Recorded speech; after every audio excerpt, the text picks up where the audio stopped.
My name's Julie, and life has been really tough lately. Just 5 months ago, I walked away from what I thought was my forever love story. On top of that, my grandma is slowly losing herself to dementia, and it feels like everything is closing in on me. I was at work in the local library, trying to focus on putting books back on the shelves, but my mind was far away, thinking about Grandma. That's when my best friend Cheryl walked in, her face full of concern, like she was about to tell me something serious. "Julie, you look terrible," Cheryl said bluntly, standing with her hands on her hips. "Thanks, Cheryl. You always know how to lift my spirits," I replied, my voice dripping with sarcasm. "No, seriously, Julie, this isn't good. You need someone to talk to, like a professional," she insisted, her gaze softening. I knew she was right. The sleepless nights and constant stress were wearing me down. So, I sighed and said, "Maybe you're right. Do you know anyone?" She nodded eagerly. "Dr. Thompson. I've heard he's really good with cases like yours. I'll text you his info." I wasn't sure about opening up to a stranger, but something had to change. The very next day, I found myself sitting in Dr. Thompson's office. It was a cozy room with soft lighting and way too many diplomas on the wall. He was older, maybe in his late 50s, and had a calm presence that made the room feel a little safer. "So, Julie, tell me what's been bothering you," he began, his voice calm and reassuring. "Where do I even start?" I thought. "It's everything," I said, managing to get the words out. "I left my fiancé, my grandma is sick, and I just feel stuck." Dr. Thompson nodded, writing something down. "It sounds like you've got a lot on your shoulders. Let's work through it together," he said. As the sessions went on, I found myself telling him things I hadn't even admitted to myself. He never judged, just listened and sometimes responded with a gentle, or "I see."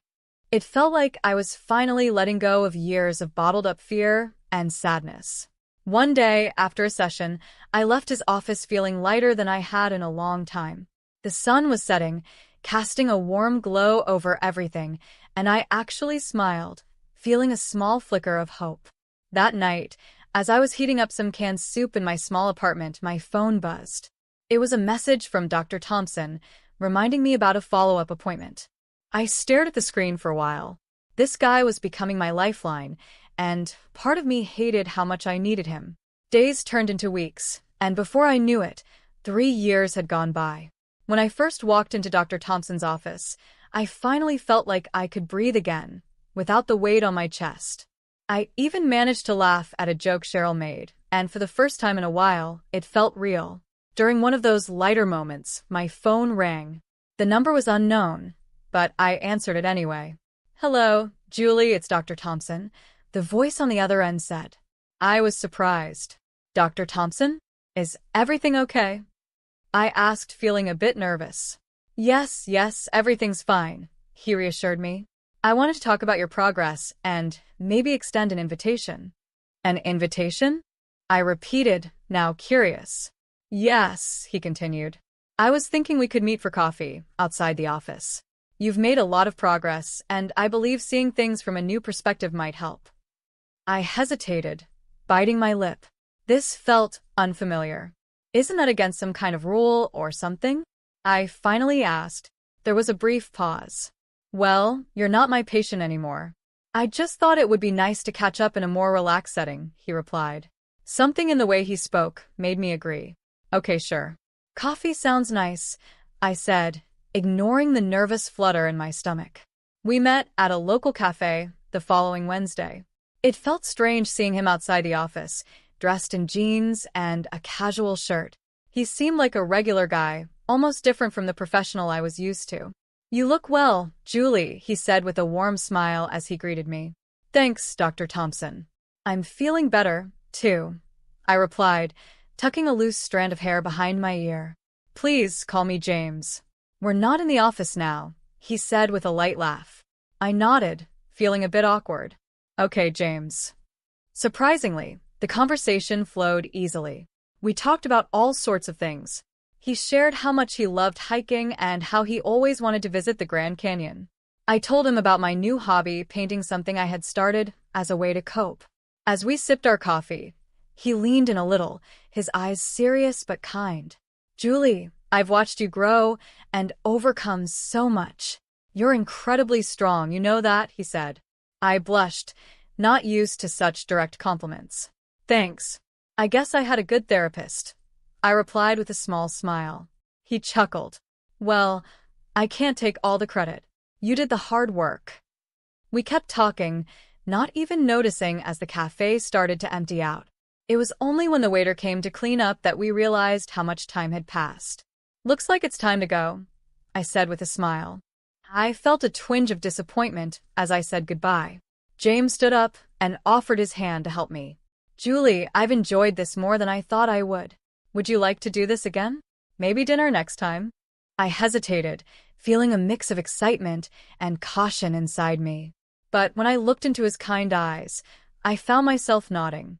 "Yeah, dinner sounds great." Our dinners and casual meetups quickly grew into a full-blown romance. Before I knew it, James and I were inseparable. He was attentive, caring, and always there to help, especially with my grandma's situation. I thought I'd found the perfect person and that my life was finally turning around. But after the wedding, things started to change, or maybe I began to see his true self. It started small. He'd make comments about my friends like, "You're better off without them," or "They don't really care about you." At first, I brushed it off, thinking he was just being protective. But then it got worse. He became possessive, always needing to know where I was and who I was with. His control slowly took over every part of my life. He insisted that I quit my job, saying, "You don't need to work. I can take care of everything. Trust me, Julie." It wasn't about money for me. It was about freedom, having something that was mine.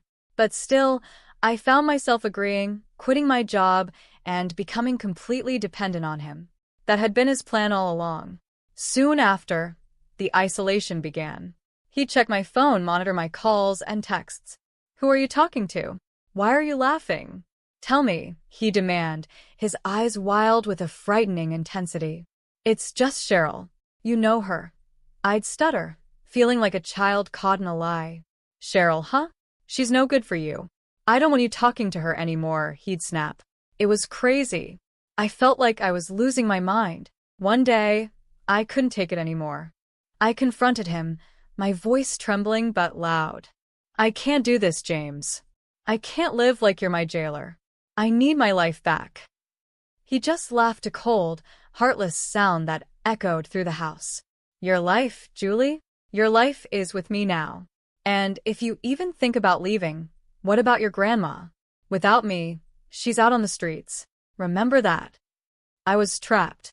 Every time I thought about standing up to him or leaving, the image of my sweet, confused grandma being thrown out of her care facility stopped me in my tracks. I was trapped in a web he had carefully created. Every move he made was designed to keep me under his control. The only peace I found was at night, when I could cry silently in bed, without him noticing. I'd lie there, the man I once loved snoring next to me, wondering how I ended up in this nightmare. How did the kind, caring man I married turn into such a monster? Looking back, I realized the signs were there all along: his need to control me, his disregard for my friends, and his push for me to quit my job. But I was blind, desperate for love, and now I was paying the price. I knew I had to do something. I couldn't keep living like this, or rather, barely living. But every time I thought about standing up to him, his threats about my grandmother stopped me in my tracks. It was a vicious cycle: fear, control, and complete hopelessness. I felt like I was fading, like a ghost in my own life. The independent, lively woman I once was had disappeared, replaced by someone who flinched at his voice and jumped whenever a door slammed. Our home felt more like a prison, with James as the warden, and his rules were the chains that kept me there. One evening, as we sat in what was supposed to be our cozy living room, the tension was unbearable. I tried to make myself small, hoping he wouldn't notice me, but it was no use. He was like a storm, ready to explode. "Why don't you ever look at me when I'm talking to you?" James snapped, his eyes narrow and angry. I flinched. "I'm sorry. I was just thinking about something," I stammered. "Always thinking? always in your head, he said, his voice growing louder. You're here with me. Remember that I'm your husband. His voice rose to a shout, and I quickly nodded, mumbling apologies, trying to calm him down. But it was no use. He was already in one of his moods, and there was no stopping him. You know what? I've had enough of your attitude. You need to learn, he said coldly, his voice calculated. Before I could react, he grabbed my arm, his fingers digging painfully into my skin. James, please, you're hurting me, I cried, fear washing over me. He dragged me toward the small storage room, the one place I feared most in the house. It was dark, with no windows, a tiny box of a room. Maybe some time in the dark will teach you to appreciate what you have, he hissed, shoving me inside. I stumbled, hitting the cold floor as he slammed the door, leaving me in complete darkness. My heart pounded, panic rising in my chest. I had always been terrified of the dark, and now I was trapped in it, alone and terrified. I once told James about my fear of the dark back when I thought he cared. James, please let me out. I'm scared of the dark, remember? I yelled, my voice shaking. His cruel laughter was the last thing I heard before his footsteps faded away. I was left alone, trapped in the darkness, the weight of my situation pressing down on me. I curled up in a corner, my body trembling as I cried. Time passed, but I couldn't tell how long it felt like forever. Every little creak and sound from the house made me jump, my mind creating monsters in the shadows. But the real monster was just outside the door, the man I had married. Finally, the door creaked open, a sliver of light breaking through the darkness. Have we learned our lesson? James's voice was full of mockery. I couldn't speak or even look at him. I just nodded, desperate to get out of that room. He pulled me up, his grip still firm but not as painful. Good. Remember this feeling, Julie. Remember who's in charge here, he said coldly. As I stumbled back to the living room, my legs weak and my eyes struggling to adjust to the light, a deep sense of shame washed over me. How had I let it come to this? How had I become so weak, so controlled? But underneath the shame and fear, something else stirred: anger. I was angry at him for treating me this way, but I was also angry at myself for allowing it. That dark room was a wake-up call. I couldn't live like this anymore. I couldn't let him crush the last bit of who I was. Amidst all the darkness in my life, a tiny spark of hope appeared. I found out I was pregnant. As I held the positive test in my hands, a wave of emotions rushed over me. Fear, uncertainty, but also a fierce, protective love. I hoped that maybe this baby would change things, maybe even soften James, bringing back the man I once loved. With my heart racing, I approached him that evening. James, I have something to tell you. We're going to have a baby. His reaction was immediate and terrifying. His face twisted, not with joy, but with anger. A baby? No, that's not happening, Julie. I stepped back, his harsh words cutting deep. But it's our child, I said, trying to plead with him. Maybe this could change things, make them better. He didn't care. His voice was cold as he spat out. No, Julie, it's going to change nothing. You're going to get rid of it. I felt a sudden surge of defiance rise up inside me. No, I won't do that. This child is part of me. In a rage, he grabbed my arm, his fingers digging into my skin painfully. You don't understand, do you? You're mine. Everything you have is mine, your fears, your body, your future. I struggled, but James was too strong. James, please let me go. I begged, but he didn't listen. Instead, he dragged me to a small locked room at the back of the house, the one place I avoided at all costs. The room was dark, damp, and full of spiders, my worst fear. With a rough shove, he pushed me inside, and the door slammed shut behind me. The sound of the lock clicking felt like the end. My heart raced as I heard the spiders moving in the darkness. I was trapped, the tiny space closing in on me, and the terror of the spiders taking over. Let's see how long your maternal instincts last now, James taunted from the other side of the door. I screamed and pounded on the door, but it was no use. Hours passed in that dark, horrifying room, and my mind raced with fear for both myself and my unborn child. How could I bring a baby into this nightmare? Finally, the door opened, and James's silhouette appeared in the doorway, a smirk on his face. Well, have you thought it over? Are you ready to get rid of the problem now? I was weak, terrified, but still determined. Through my tears, I whispered, "No." That small act of defiance cost me. He left me there even longer, the spiders my only company. The last thing I remember was collapsing to the floor and fainting. When I woke up, I was in a hospital room, surrounded by the sterile white walls and the beeping of machines. I felt disoriented at first, but then the memories came rushing back. James, the spiders, the darkness. A shiver ran through me. But beneath all the fear, something else stirred, a fierce protective love for the tiny life growing inside me. I knew I had to act, not just for myself, but for my baby. As soon as I was alone, I quietly pulled out the phone I had hidden and dialed my cousin, Charles, who worked with the FBI. His voice was a lifeline as I whispered my story, every word a mix of fear and hope. "Charles, it's Julie. I need help." "It's James." My voice cracked, the reality of everything threatening to overwhelm me. "Julie, slow down. Tell me everything," Charles said, his voice calm and steady. I told him everything, each word lifting a little of the weight off my shoulders. His responses were professional, but I could hear the anger underneath. "Julie, listen to me. I'm going to help you. We're going to get you out of there, but you need to stay strong just a little longer." "Can you do that?" he asked. I nodded into the phone, making a silent promise to myself and my baby that I would hold on just a little longer. "I can, Charles. I have to," I whispered. "Good. I'm going to make some calls. We'll act fast. Just hang tight and don't do anything to make him suspicious," Charles instructed. I agreed, holding on to the fragile lifeline of the plan he was forming.